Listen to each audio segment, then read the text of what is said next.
Vitajte na stránke Waldorfskej školy. Ak ste si toto video spustili, zrejme neviete, ako sa prihlásiť na obedy, alebo si len chcete niečo ujasniť, aby ste tomu úplne rozumeli. 31. augusta vám mal prísť mail od edupage.org, v ktorom bol odkaz na stránku s prihlasovacím formulárom.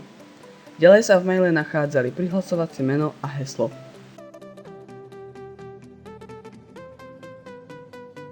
Prihlasovacie meno spolu s heslom prepíšeme do formulára.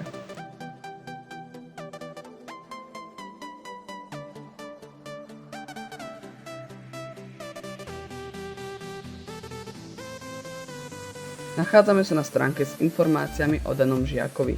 Nemáte strach, toto je viditeľné iba pre vás po prihlásení. Tu máme skoro všetky informácie o žiakovi. Odporúčam si všetko prejsť, aby ste sa rýchlo zorientovali. Zatiaľ funguje iba rozvrh hodín a samozrejme obedy, na ktoré teraz klikneme.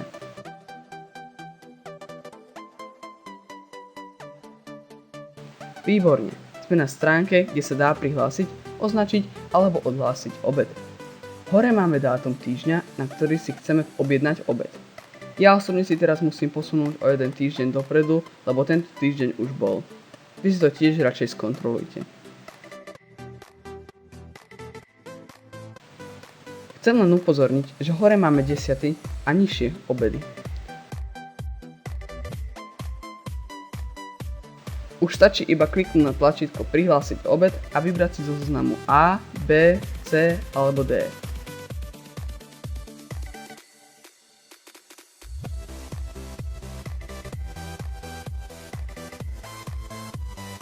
Keď sme si vybrali obed, už nemusíme nič potvrdzovať, aktualizované sa to poslalo do kuchyne. Keby sme napríklad ochoreli, môžeme jednoducho stlačiť tlačidlo už hnedé a sme odhlásení. Ja vám ďakujem za pozornosť a dúfam, že vám toto aspoň trošku pomohlo. Ak by ste mali nejaké ďalšie otázky, čo som nespomenul, napíšte to prosím do komentárov. A samozrejme, dobrú chuť.